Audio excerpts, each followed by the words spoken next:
ঈদের দিন আসলে 14টি সুন্নত কিতাবের মধ্যে খুঁজলে পাওয়া যায়। 1 নম্বর সুন্নত হলো ভোর বেলায় উঠে কিছু ইবাদত করা, তাহাজ্জুদ নামাজ পড়া, আল্লাহর কাছে গিরিয়াজারি করা। 2 নম্বর সুন্নত হলো গোসলের আগে মিসওয়াক করা। মিসওয়াক করতে হবে। মিসওয়াক করা এটাও ঈদের দিন একটা সুন্নত। আরেকটি সুন্নত হলো গোসল করা, পরিষ্কার পানি দিয়ে গোসল করতে হবে। আরেকটি সুন্নত হলো নতুন কাপড় পরিধান করা। যদি নতুন কাপড় না থাকে তাহলে পরিষ্কার পরিচ্ছন্ন কাপড় পরিধান করা। আরেকটি সুন্নত হলো পুরুষ মানুষ যদি হয় তাহলে কাপড়ের মধ্যে সুগন্ধি ব্যবহার করা। আরেকটি সুন্নত হলো খেজুর খেয়ে ঈদগাহে যাওয়া, বিশেষ করে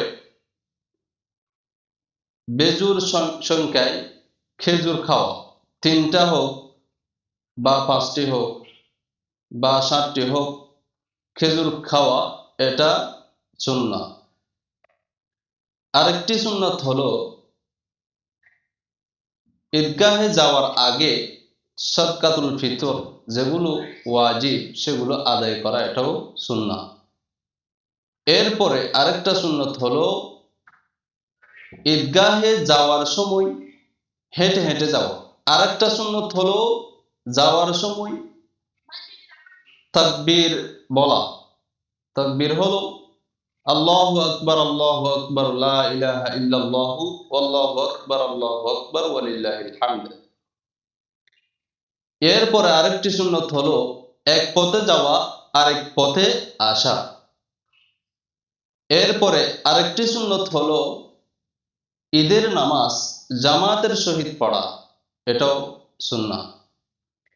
আরেকটি সুন্নাত হলো ঈদের নামাজের পরে যে খুতবাটা দেওয়া হয় সেই খুতবাটি মনোযোগ দিয়ে শ্রবণ করা। এরপরে আরেকটি সুন্নাহ হলো ঈদের নামাজ শেষে একজন আরেকজনকে ঈদের শুভেচ্ছা জানা এবং বলা আল্লাহুম্মা তাকাব্বাল মিন্না ওয়া মিনকুম। এই কথা বলে একজন আরেকজনকে শুভেচ্ছা জানানো, এটাও একটা ঈদের সুন্নাহ। এরপরে আরেকটা সুন্নাহ হলো পরিবার পরিজনের সাথে সাক্ষাৎ করা, আত্মীয় স্বজনের সাথে সাক্ষাৎ করা, প্রতিবেশীদের সাথে সাক্ষাৎ করা এবং বন্ধু বান্ধবের সাথে সাক্ষাৎ করা, এটাও ঈদের দিন সুন্নাত। এই সুন্নাতগুলো আমরা ঈদের দিন যথাযথভাবে পালন করলে অবশ্যই আমরা নবী করিম সাল্লাল্লাহু আলাইহি ওয়াসাল্লাম যেভাবে ঈদ পালন করছেন, ঈদ উদযাপন করছেন, ঠিক তেমনিভাবে আমরাও পালন করতে পারবো এবং নবীর সুন্নত মেনে আমরাও সওয়াবের অধিকারী হতে পারবো ইনশাআল্লাহ।